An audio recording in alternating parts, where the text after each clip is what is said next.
Selamat siang para siswa SMA MA kelas 11. Kita akan lanjut pembahasan kita ke kimia kelas 11 semester 2 asam dan basa. Sekarang kita masuk ke part 5. Referensi dari yang saya jelaskan ini adalah tunggal di Maestro Kimia ya, Martin Kanginan, penerbit Mass Media. Oke, kita lanjut ke hubungan Ka dan Kb ya. Suatu pasangan asam basa konjugasi. Apa itu pasangan asam basa konjugasi telah kita jelaskan sebelumnya, yaitu mereka berbeda satu proton H+. Jadi pada suhu 25 derajat Celcius, tetapan ionisasi asam dikali tetapan ionisasi basa itu sama dengan tetapan ionisasi air ya, Kw sama dengan 10-14. Jadi kalau tidak ada keterangan, kita anggap berlaku hubungan ini. Atau kalau kita tarik min lognya, maka pKa tambah pKb itu sama dengan 14. Nah, tujuannya apa? Kadang-kadang kita perlu tetapan ionisasi basa. Tapi yang diketahuinya adalah kita kadang-kadang perlu tetapan ionisasi dari basa konjugasi. Tapi yang diketahui adalah tetapan ionisasi asam lemah. Ya. Maka kita gunakan rumus ini untuk ngitung Kb. Ya, seperti itu gunanya persamaan ini. Ya. Demikian juga kebalikannya, ya. Nah, kita jelaskan ulang tentang asam-asam poliprotik. Ya. Asam poliprotik ya, seperti telah dibahas sebelumnya, kalau basa poliprotik itu langsung dalam satu tahap reaksi, dia bisa menghasilkan N-ion hidroksida. Bergantung pada basanya. Kalau dia berbasa 1, N-nya 1. Kalau dia basa berbasa 2, N-nya 2. Kalau basa berbasa 3, N-nya 3. Ya. Jadi dalam satu tahap. Jadi sehingga konsentrasi OH- hidroksidanya itu dihitung dengan rumus akar Kb kali N kali konsentrasi basanya. Ya. Nah, Anda lihat ada angka N di sini. Itu bedanya dengan asam. Ya, ini basa. Kalau asam poliprotik ini Ka kali C, N-nya selalu dianggap 1. Ya. Kenapa? Seperti kita bilang, ya. Misalnya kita ambil asam H3PO4. Kalau zaman saya dulu sekolah disebut asam asam 3 ya, bervalensi 3. Maka dia tidak bisa langsung satu tahap menghasilkan 3H+, ya. Tapi dia mulai dengan tahap pertama, ya, H3PO4. Ini akan turunnya menjadi H+ ditambah H2PO4-. Jadi ini adalah asam lemahnya, ini adalah basa konjugasinya. Ya, basa konjugasi. Jadi Anda lihat ya. Jadi bedanya H+ ya. Makanya ini kalau H2PO4- ditambah H+, hasilnya H3PO4. Ya. Nah, tetapan ionisasi asamnya pada tahap pertama ini adalah 7,90 kali 10-3. Lihat ordenya 10-3. Setelah dia berionisasi seperti ini, maka ini, sisanya ini, akan ada pada tahap kedua. H2PO4-. Dia terionisasi menjadi H+ ditambah HPO4 2-. Ya. Nah, untuk reaksi tahap kedua ini, Ka2-nya 6,31 kali 10⁻8. Anda lihat, 10⁻8. Ya. Ini 10-3, jadi bedanya 10⁵. 10⁵ itu berarti 100.000. Jadi bedanya 100.000. Karena itu ini bisa diabaikan. Ya, terhadap ini dia bisa diabaikan. Apalagi nanti ini akan terurai lagi, menghasilkan H+ lagi, tapi sangat kecil. Karena Ka3-nya ini 10-13. Oh, lebih kecil lagi. Karena itulah tahap kedua dan tahap ketiga ini hidrogen H+-nya bisa diabaikan terhadap H+ yang dihasilkan oleh tahap pertama. Karena itu untuk asam poliprotik, asam lemah, N-nya selalu 1. Ya, jadi N selalu dianggap sama dengan 1. Sehingga untuk asam lemah kita selalu ngitung konsentrasi H+-nya adalah akar Ka kali C. Bukan akar Ka N kali C. Kalau zaman dulu saya sekolah ini. Ya, kalau zaman saya dulu sekolah ini. Salah ya. Kalau masih ada buku atau ada penjelasan yang seperti ini itu salah konsep karena tidak sesuai dengan eksperimen. Eksperimennya seperti ini, Ka1-nya. Ka2-nya seperti ini. Kemudian derajat ionisasi akar Ka per C. C itu konsentrasi dari asam lemah. Ya, Ka tetapan ionisasi asam. Bukan akar Ka per Nc. Ya, bedakan dengan basa lemah ya. Nah, sekarang kita lihat contohnya. Walaupun kemarin sudah kita ulang lagi. Misalnya ini, ya. Tentukan pH dari larutan 0,1 m H2SO4. Ya. Diketahui pada tahap pertama H2SO4 terurai menjadi HSO4- tambah H+. Ka1-nya sangat besar. Ka1-nya sangat besar. Kemudian di tahap kedua, HSO4- ini berurai lagi menjadi SO4 2- tambah H+. Ka2-nya 1,2 kali 10-2. Nah, diperhatikan di sini Ka1-nya sangat besar. Sehingga tahap kedua ini bisa diabaikan. Nah, karena Ka1 sangat besar dibandingkan dengan Ka2, maka untuk menghitung konsentrasi H+, cukup dipertimbangkan reaksi tahap pertama saja. Jadi tahap pertama ini aja diperhatikan. Ini, ya. H2SO4 terurai menjadi HSO4- ditambah H+, ya. Jadi seperti itu ya. Karena ini kebetulan asam kuat, maka biasanya makanya Ka1-nya sangat besar karena asam kuat kan hampir semua terurai menjadi ini. Jadi kita ngitungnya cuman uraian biasa, H2SO4 terurai menjadi SO4- A+. H2SO4 mula-mula 0,1 m, ya. HSO4- belum ada. Kemudian ini akan terurai semua karena dia asam kuat ya. Dia akan terurai semua ini, min 0,1 m.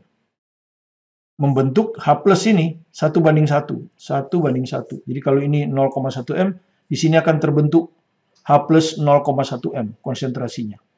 Nah, inilah konsentrasi H+ kita hitung dari sini. Jadi konsentrasi H+ 0,1 alias 10-1. Jadi pH-nya sama dengan min log konsentrasi H+ min log 10-1. Jadi pH-nya sama dengan 1. Ya, seperti itu. Ya. Sama dia asam kuat, jadi makanya Ka-nya nggak ada, sangat besar ya. Oke. Berikutnya kita ke efek struktur molekul pada kekuatan asam basa. Jadi kita punya asam-asam biner yang tidak ada oksigennya ya. Taruhlah misalnya HX menjadi H+ tambah X-. Ya. Nah, makin mudah asam ini terurai, makin kuat asamnya. Asamnya makin kuat kalau makin banyak hasil yang ini. Nah, ada dua faktor yang mempengaruhi ionisasi asam. Ya. Untuk asam biner ini ada kekuatan ikatan HX dan yang kedua polaritas ikatan HX. Polaritas itu Anda sudah tahu bergantung pada beda keelektronegatifan. Nah, saya ambil misalnya asam biner yang ini tadi ya, tapi hampir sama juga dengan ini.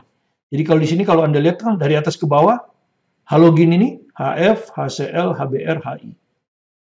Kemudian kalau kita ke golongan 6, oksigen, H2O, H2S, H2Se, H2Te. Nah, polaritas ikatannya, beda keelektronegatifan ini paling besar. Ya, paling besar. Jadi polaritas ikatan ini paling besar ya. Polaritas ikatan ini, ya. Dari atas ke bawah makin kecil. Ini besar, ya, makin lama makin kecil. Kekuatan ikatan juga sama, dari atas ke bawah makin kecil.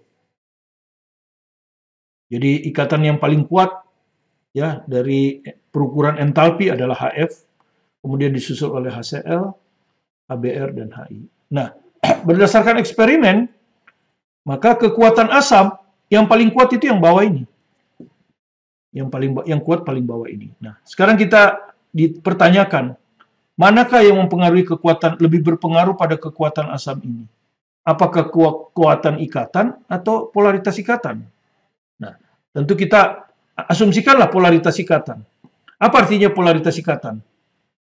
Ini kan, ini makin polar. Makin polar, itu artinya makin gampang dia terurai menjadi ion-ion ya. Makin polar, maka ini lebih gampang terpisah menjadi ini. Ya, lebih gampang terpisah jadi ini. Karena polar, jadi dia cenderung berpisah kan. Nah, kalau makin mudah dia terurai, berarti makin kuat. Ya, jadi makin besar polaritas ikatan, karena beda keelektronegatifannya besar ya, yaitu untuk HF ini. Kalau ini benar ya, polaritas ikatannya berpengaruh. Harusnya HF, HF bukan harus, HF lebih mudah terurai gitu kan ya. Harusnya benar, harusnya lebih mudah terurai. Lebih mudah terurai, membentuk ion-ion ya. Membentuk ion-ion. Ion-ion ini, H+ dan F-. Nah, karena dia mengurai semua, maka tentu HF harusnya yang paling kuat. Harusnya HF yang paling kuat. Ya. Keasamannya. Kalau berdasarkan polaritas ikatan. Tapi faktanya, yang paling kuat bukan HF, tapi HI. Artinya apa? Polaritas ikatan tidak terlalu berpengaruh pada jenis asam seperti ini. Ya, nah, berarti yang lebih berpengaruh adalah kekuatan ikatan. Nah, makin kuat ikatan, apa artinya kalau makin kuat ikatan? Makin susah dia terurai kan? Makin kuat, dipegang kuat, makin sukar. Makin sukar terurai jadi ion-ion. Makin sukar terurai jadi ion-ion. Artinya apa? Keasamannya kecil. Karena lebih sedikit H+-nya, ya kan? Lebih sedikit. Jadi makin kuat ikatan, makin sukar terurai jadi ion-ion, keasamannya makin kecil.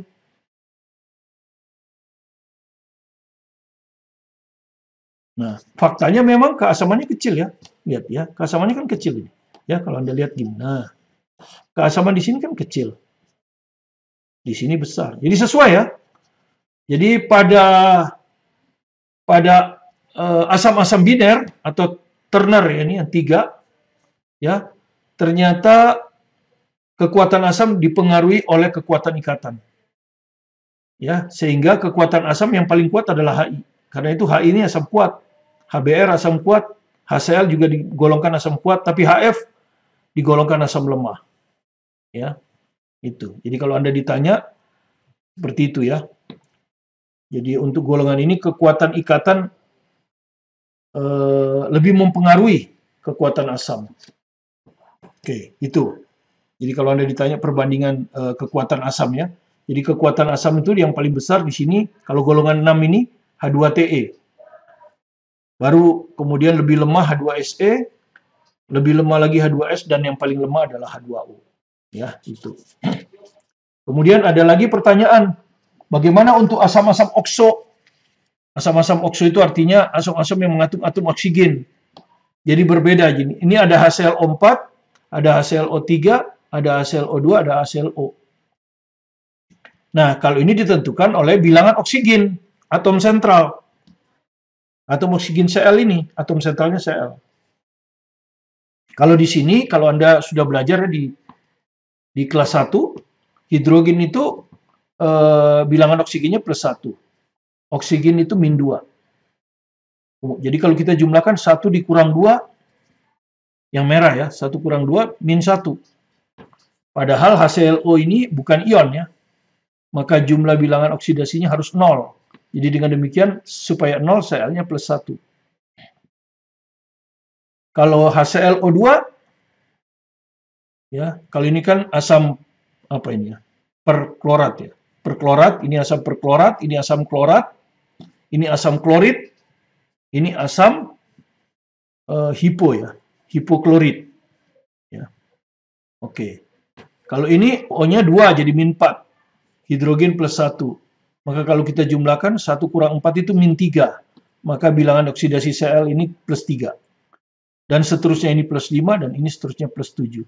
Ternyata kekuatan asam itu ditentukan oleh bilangan oksidasi atom sentral ini. Makin tinggi bilangan oksidasinya, makin kuat asamnya. Karena itu HClO4 tergolong asam kuat. Ya, sebelumnya kita di daftar kita itu kan asam kuat. Tapi kalau HClO3 malah sudah digolongkan asam lemah. Ini lebih lemah lagi, dan ini yang paling lemah. Ini berlaku untuk atom okso ya. Jadi jangan Anda tanya, bagaimana kalau HCl? Kalau HCl tidak termasuk atom okso. Dia digolongkan sebagai atom biner. Ya, molekul biner seperti ini. Ya, HCl termasuk asam kuat di sini ya. Ini asam lemah, ini lebih kuat, ini lebih kuat. Oke, itu perlu kadang-kadang soal dikeluar soal kualitatif ya. Ya, dengan demikian teori pH mengenai bagaimana menghitung pH asam dan basa sudah selesai. Nanti kita akan lanjutkan dengan reaksi asam basa menghasilkan garam ya. Terutama pH dari garam yang terhidrolisis. Nah, sebelum ke sana kita akan bahas beberapa soal untuk review ya. Oke. Ini kita kerjakan soal OSK 2011 ya, OSK 2011. Jadi ini mudah saja, jadi Anda saya rasa mungkin dengan mudah bisa menyelesaikannya. Oke, kita lihat ya. Asam asetat dikenal sebagai asam cuka, yaitu asam yang relatif lemah dengan tetapan asam Ka 1,8 kali 10 ml. Tuliskan rumus molekul asam cuka. Ya, Anda sudah tahu ya. Asam cuka itu adalah asam asetat, CH3COOH. Ini jawaban A kan. Inilah asam cuka. Atau kita kenal dengan kata asam asetat. Ya. Berapakah massa molekul asam cuka tersebut? Ya, kalau soal SK itu gitu. Ya. Berapakah massa molekul? Ya tinggal dijumlahkan kan. Ya. Massa molekulnya C-nya ada berapa? 1, 2, 2C. C itu 12, 24. Ya kan? Hidrogennya 3 tambah 1, 4. Jadi 4 kali 1, 4. Ya, oksigennya ada 2. 2 kali 16, 32. Ya, jadi kalau kita jumlahkan inilah MR-nya ya, massa molekulnya. 0,160. Ya, artinya apa 60 itu? 60 gram per mol kan itu. Ya, 1 mol 60 gram. Jika diketahui larutan asam cuka 10% massa. Jadi larutan cuka 10% massa. Densitas ya massa jenisnya 1 gram per mililiter. Berapa gram asam cuka yang terkandung dalam 10 ml larutan?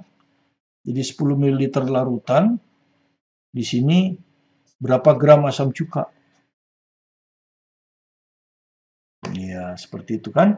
Ya, cari aja masanya dulu. 10 ml larutan ya. Ya, 10 ml. Gampang ini. Jadikan gram dulu. Kalikan massa jenis kan? Jadi kali 1 gram. Ini mililiter di pembilang, ini mililiter di penyebut. Pas sudah. Udah jadi gram ini. Nah, jadi gram. Ya. Kemudian dia hanya 10%. Ya, 10% aja cukanya. Larutan cuka 10% massa, itu artinya kalau massanya 100 gram, cukanya cuma 10% kali 100 gram. Jadi kali 10%. Ya, begini. Udah, jadi berapa ini? 10 gram, jadi 1 gram. Nah, ini. Ya, jadi asam cukanya hanya 1 gram. Ya. Berapa konsentrasi asam cuka tersebut jika dinyatakan dalam M? Nah, ini kan hanya belajar ya. M ya. M itu kan molekul dibagi liter. Ya kan gitu. Nah, ini 1 gram, jadikan mol dulu kan gitu. Jadi 1 gram jadikan mol sekarang ya. Berarti ini harus dikali molnya di atas ya. Molnya kan di atas ini. Jadi mol di sini. Nah, di sini berapa gram? Ini MR kan? Inilah yang kamu sebut MR itu. Berapa? 60 gram per mol. Jadi 1 mol 60 gram. Nah, kan sudah jadi mol ini. Gramnya hilang. Ya kan? Ini jadi 1/60 mol ini. Sudah. Sekarang volume larutan. Berapa volume larutan? Nah, di kata sebelumnya berapa? Tentu di C ya. Jika diketahui larutan asam cuka 10% densitas 1 gram, berapa gram asam cuka yang terkandung dalam 10 ml larutan tersebut? Ya, jadi volume larutan 10 ml. Nah, kan dia harus liter ya. Kalau liter berarti 10 kali 10 min 3. Jadi hasilnya adalah 10 min 2 liter. Nah, jadi kita bisa dapat sekarang M-nya. konsentrasinya ya. Konsentrasi dari asam cuka ya, CH3COOH. Berapa? Molnya ini 1/60 dibagi 10-2. Nah, begini ya. M ini kan, biasanya ditambahkan M begini. Mol per liter itu M. Ya, 10-2 naik ke atas 100. Jadi 100/60. Bagi 20, 5/3. Nah, ini 5/3 M. Ya, oke. Selesai, D. Ya, untuk soal E, jadi sebetulnya soal E ini kita ditanya sampai di sini ya. Berapa pH larutan asam cuka? Ini larutan asam cuka yang di D ini ya. Jadi ini mesti berkaitan dengan D. Ya. Jadi berapa pH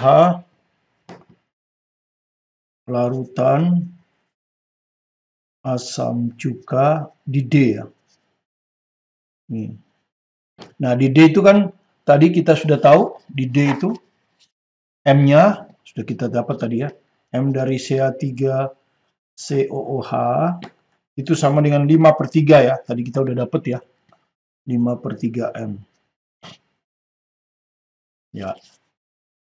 Kemudian Ka juga udah diketahui karena ini asam lemah ya. Ini asam lemah ya. Ka-nya ini 1,8 kali 10-5. Ya. Maka pH-nya itu berarti konsentrasi H+ kan kalau asam lemah. Konsentrasi H+ sama dengan akar Ka kali C. Ya. C-nya ini, ya ini C ini. Ini sama dengan C ini. Ka-nya ini. Jadi 1,8 kali 10-5 ini Ka dikali C. C-nya 5/3. Nah, seperti ini ya.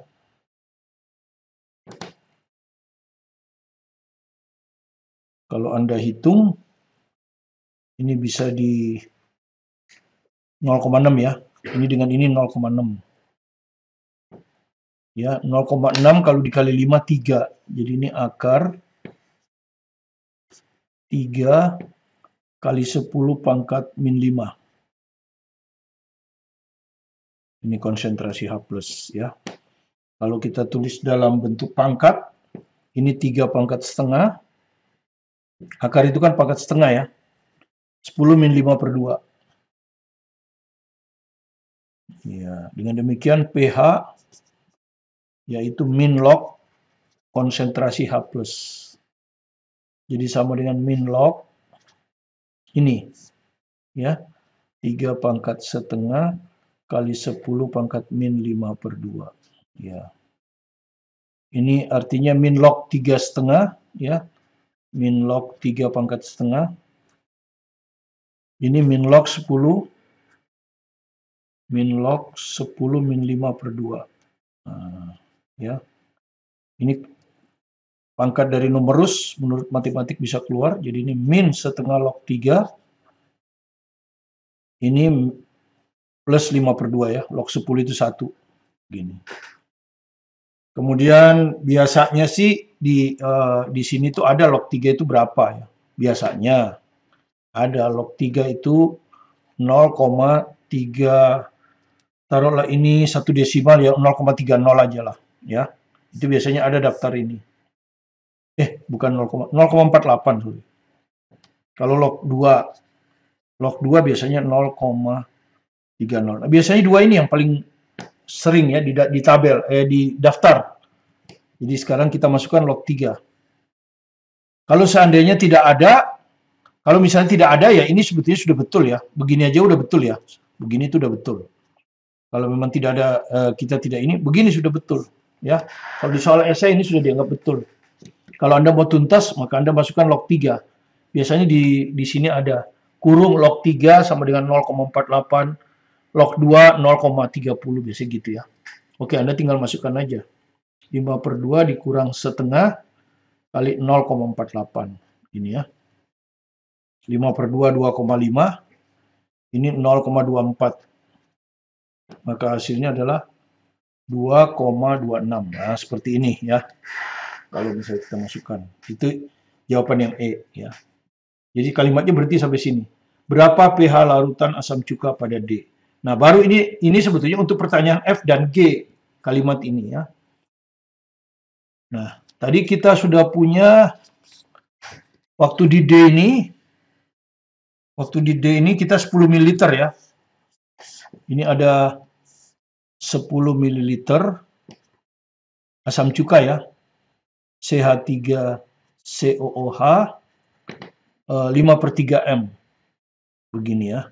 Nah, ini ya. Nah, molaritas ini kan ukuran kepekatan ya. Ukuran kepekatan sebetulnya ya. Kalau anunya itu ukuran kepekatan kalau di keseharian kita ya.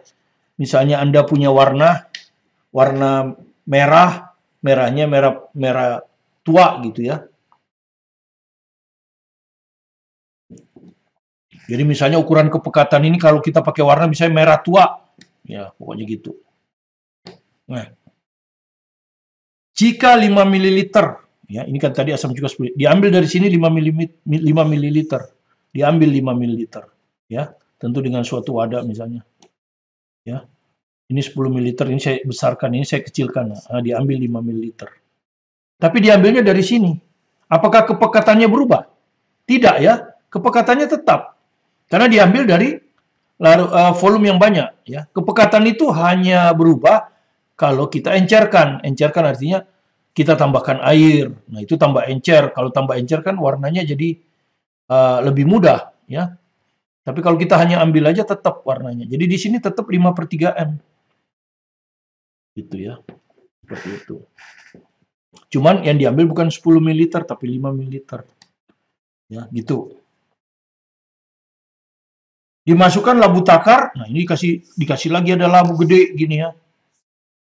Labu takar ini kalau penuh 100 ml, kalau penuh. Ya, jadi kalau Anda tuang ini mungkin di sini aja nih. Nah, mungkin di sini aja 5 ml gitu. Kalau Anda tuang 5/3 M gitu ya. Dan diencerkan dengan air tuh, ditambah air. Oh, ditambah air nih, ya, ditambah air. Ya, sehingga nyampur. Ditambah air ya. Tentu ditambah airnya 95 ml ya. Sehingga volume larutan sekarang jadi 100 ml. Sebut aja ini V kondisi 2 ya. Nah, kalau ini kondisi 1 ya. V-nya 5 ml,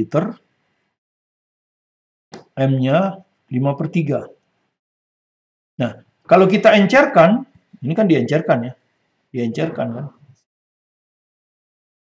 Warnanya juga udah bukan merah tua dia ya. Sudah merah agak mudah gitulah ya. Nah, merah muda. Apa artinya? Artinya konsentrasinya berubah jadi M2. Ya, inilah yang perlu kita hitung M2 ini. Ya, konsentrasi setelah diencerkan. Tentu akan lebih kecil ya. Tentu akan lebih kecil karena warnanya lebih muda. Nah, pertanyaannya apa yang tetap kalau diencerkan? Ya. Apa yang tetap kalau larutan diencerkan? Diencerkan itu artinya ditambah air ya. Apa yang tetap? Nah, yang tetap itu adalah mol ya. Jadi yang tetap adalah mol. Kenapa? Karena mol ini adalah ukuran zat terlarut ya. Mol ini adalah ukuran zat terlarut. Ya. Zat terlarut. Di sini zat terlarutnya adalah asam cuka. Jadi kalau ibarat Anda buat teh manis, ya, zat terlarutnya itu gula. Jadi gula ya. Jadi zat terlarutnya ini gula, taruhlah gula. Ya. Jadi gulanya kan tetap tidak berubah. Ya, gulanya tetap tidak berubah. Cuman diencerkan. Sehingga kalau tadinya rasanya manis, sekarang rasanya kurang manis. Ya. Kurang manis itulah kepekatan ya. Ya, kalau tadi manis, kepekatannya tinggi. Begitu diencerkan, kurang manis, kepekatannya rendah. Ya, jadi molnya tetap ya. Gulanya tetap. Artinya apa? Mol itu apa? Mol itu kan volume kali molaritas. Jadi molaritas tetap artinya waktu keadaan 1 molaritasnya adalah V1 kali M1. Waktu sudah diencerkan molaritasnya V2 kali M2. Inilah prinsip pengenceran ya. Inilah prinsip pengenceran. Molsat tetap. Ya, molsat tetap. V1 itu apa? Ini, 5 ml. M1 sebelum diencerkan 5/3. Sesudah diencerkan, volume 2-nya yang berubah ya. Ini 100 ml. Nah, yang ditanya M2. Jadi bisa kita hitung kan? Kita hitung dulu M2 ya. M2 setelah larutannya encer ya. Jadi setelah larutannya encer, M2-nya yang kita dapat. Jadi M2 sama dengan V1 kali M1 ya toh, kiri dibagi kanan V2. Ya, tinggal dimasukkan. V1 5 ml, nggak usah dirubah liter. Kenapa? Karena di bawah juga liter. Mililiter. V2-nya berapa? 100 ml. Ya, sama-sama mililiter. Jadi buat apa jadikan liter? Toh hilang. M1 tadi 5/3. Nah, begini ya. Jadi M2-nya itu adalah 25/3 kali 10 min 2. Nah, begini kan. Nah. Oke. Terus yang ditanya apa? Nah, sebetulnya di F langsung dapatin ya. Di pertanyaan F ini, Anda lihat. Berapa konsentrasi asam cuka tersebut? Ya, jadi pertanyaan nggak ada di sini. Di E ini nggak ada pertanyaan. Di E ini hanya kejadian.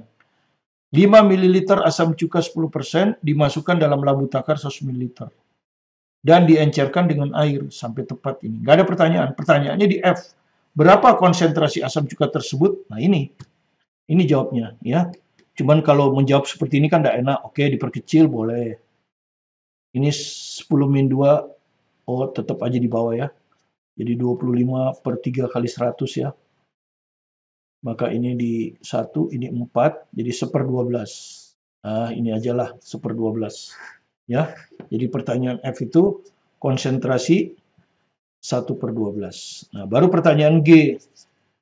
Berapa pH larutan tersebut? Nah, pH yang M2-nya 1/12. Kan gitu ya. Oke, jadi sekali lagi ya asam lemah. Asam lemah ya tetap aja pH-nya kita hitung dari konsentrasi H+, yaitu akar Ka kali C. Cuman sekarang C-nya, kalau tadi C-nya itu 5/3 ya, kalau tadi kan C-nya 5/3 ya, C-nya 5/3 toh. Tadi yang ini C-nya 5/3. Nah, sekarang sama saja, cuma C-nya bukan 5/3 tapi 1/12. Jadi sama ya dengan tadi, jadi konsentrasi sama dengan akar, Ka-nya ini 1,8 kali 10 min 5 dikali, nah kalau tadi 5/3 sekarang 1/12. Itu bedanya ya. Ya, itu aja bedanya. Ya, jadi tinggal dihitung saja. Jadi kalau kita hitung berapa ini? Ya, dikasihkan ke sini aja biar 10 min 6 ya, biar nggak ada koma-koma. Jadi ini 18, berarti di sini 10 min 6. Karena utang 10 dibawa ke sini min 1, 10 min 1/12. Nah, begini. Terus kita coret lagi supaya gampang hitungnya. Dibagi 6, ini 3. Dibagi 6, ini 2. Jadi konsentrasi H+-nya adalah 3/4 dibagi 2/4. Nah, begini ya. Akar itu kan 1/4. 10 pangkat min 6 diakarkan 10 min 3. Nah, begini ya. Jadi pH-nya nanti ketemu dengan min log. Jadi pH-nya sama dengan min log ini semua ya. Ini 3/2 aja. Kali 10 min 3. Nah, begini. Nanti ini jadi min log 3/2, begini kan ya. Min log 10 min 3. Nah, ini setengahnya ke sini, setengah gitu kan ya. Log 3/2. Ini bisa dihitung nanti kan. Ini plus 3. Nah, begini. Ya. Sekarang kalau kita clat, ya kita clat aja ya, biar nggak terlalu banyak. Log 3/2. Yaitu adalah log 3 dikurang log 2. Nah, di tabel tadi log 3 itu 0,48. Log 2 itu 0,30. Jadi ini hasilnya 0,18. Ya, jadi log 3 per 2 itu 0,18 ya. 0,18. Oke, jadi 3 kali 0,18 ya. Nih, log 3 per 2 ini 0,18. Min setengah kali 0,18 ditambah 3. Ini min 0,09. Ditambah 3 hasilnya kita dapat 2,91 ya. Jadi akhirnya kita dapat 2,91 ya. Ya, ini tanpa kalkulator ya. Hanya dengan ketentuan log 2 0,30, log 3 0,48. Oke. Dengan demikian sudah selesai lengkap nomor 1 ini. Berikutnya ke nomor 2. Iya. Ya, nomor 2. Silakan Anda baca, saya mau ngopi dulu ya.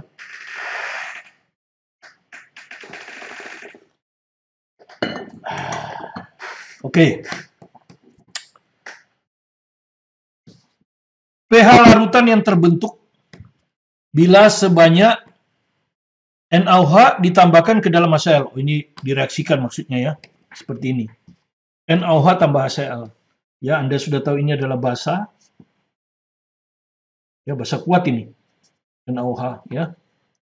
HCl asam kuat. Nah, ini akan terjadi garam, pertukaran ion ya. Jadi akan ditukar, ibaratnya orang tukar ini ya, ditukar dulu ya, tukar pasangan. Nah, ini kira-kira gampangnya tukar pasangan. Na tadinya berpasangan dengan OH, sekarang dia ngambil pasangan dari hidrogen Cl, jadi ini NaCl ya, tukar pasangan. Hidrogen tadinya pasangan dengan Cl, sekarang dia ambil pasangan dari Na, OH. H dengan OH itu H2O. Nah, begini.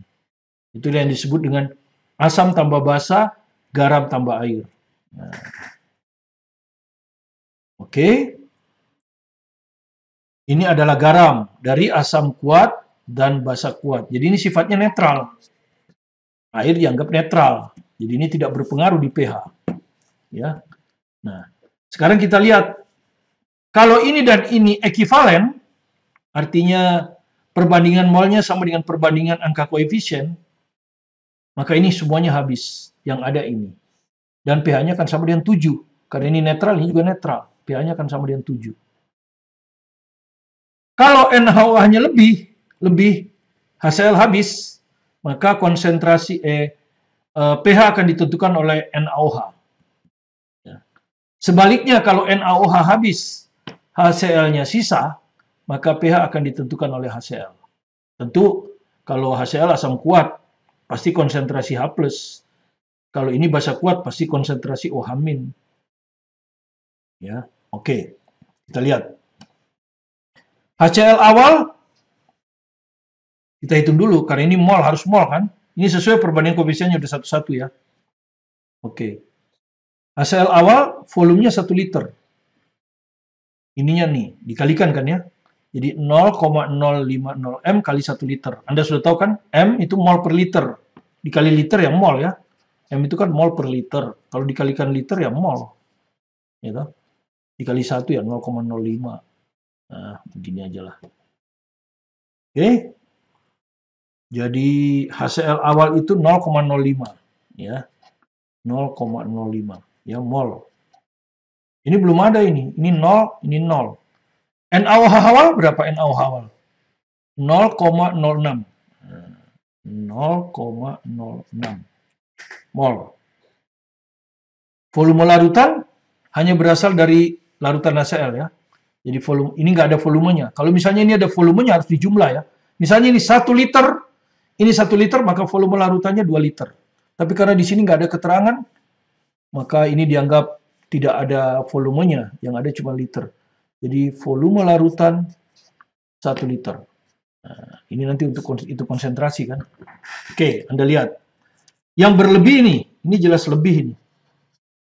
Ini habis. Ya, disebut reaksi pembatas, gitu, pembatas ini. Habis dia. Karena dia lebih kecil, ini habis. Jadi ini nanti akan bereaksi semua 0,05. Gitu kan ya? Membentuk ini kan, tapi ini udah nggak perlu ini ya. Karena ini netral, karena ini lebih, maka dia akan ditentukan oleh ini ya. Tapi kalau Anda mau tahu, ini akan berbentuk 0,05, ini 0,05 kan. Nah, ini akan bereaksi 0,05. Tapi dia punya sisa, ya toh? Sisanya berapa? Di dalam larutan sekarang masih ada sisa. 0,01 ya. Dia punya uang 6 juta, belanja cuma 5 juta. Ya masih sisa 1 juta. Ya toh? Mol. Ya, dengan demikian pH akan ditentukan oleh konsentrasi NaOH. Jadi kita cari konsentrasi NaOH. Berapa ini? Molnya 0,01 gitu ya. Volumenya harus liter ini, volume larutan. Ya, 1 liter. Jadi hasilnya 10 min 2 M. Nah, itu ya. Nah, kalau Anda lihat di sini NaOH dia menghasilkan 1 OH ya. Jadi konsentrasi OH min sama dengan konsentrasi NaOH. Karena ini berbasa satu kan. Sehingga kalau dia terurai kan begini. NaOH kalau terurai kan begini kan. Terurai semua ya. Karena ini adalah asam basa kuat. Kan begini. Gitu. Jadi kalau ini 10 min 2M, maka ini juga akan didapat 10 min 2M. 1:1 ya. Jadi konsentrasi OH min 10 min 2M. Dari sini kita dapat POH kan. POH adalah min log konsentrasi OH min. Gitu. Jadi min log 10 min 2. Hasilnya berapa? 2. Ya, hasilnya 2. Nah, yang ditanya bukan POH kan. Yang ditanya pH. Ya, Anda sudah tahu kan, pH itu 14 dikurangi POH. Tidak ada keterangan kan? Dianggap aja PKW-nya 14. Jadi 14 dikurang 2. Hasilnya 12. Ya, jadi jawaban C. Nah, seperti ini ya. Jadi kalau reaksi asam kuat dengan basa kuat, akan terbentuk garam netral. Kalau ini dan ini setara, maksudnya 1:1, misalnya ini X mol, ini juga X mol, habis berarti. Yang terbentuk ini. Ya, maka pH-nya sama dengan 7. Karena ini larutan netral, pH-nya 7. Tidak perlu dihitung. Kalau NaOH berlebih, seperti di sini, berlebih, tentu Anda hitung lebihnya. Nah, lebihnya ini akan membentuk konsentrasi. Maka kita bisa ngitung pH dari konsentrasi yang lebih. Tentu hasilnya nanti konsentrasi OH min. Kalau yang lebih HCl, kita hitung pH dari konsentrasi HCl yang lebih. Ya, seperti itu. Oke, saya rasa karena keterbatasan waktu, kita akhiri saja part 5. Nanti di part 6 kita latihan lagi 3 soal ya. 3 soal yang diambil dari SIMA UI dan UN 2019. Sebagai gambaran bagaimana menghitung pH asam dan basa. Baik asam kuat basa kuat, asam lemah basa lemah, dan reaksinya. Ya, reaksi antara asam kuat dan basa kuat. Nah, sedangkan reaksi antara asam lemah dan basa kuat itu akan kita pelajari dalam dua masalah. Yang satu adalah garam terhidrolisis, larutan garam terhidrolisis, dan yang satu lagi adalah larutan penyangga. Oke. Terima kasih Anda telah berkunjung ke video pembelajaran kami. Jika Anda merasa ada manfaatnya, silakan di-subscribe, like, komen, dan share ke teman-teman. Untuk mendukung kami, tim kami juga menyediakan pembelajaran yang lengkap. Tetap semangat belajar mandiri di rumah. Sukses bersama Anda. Saya Martin Kanginan.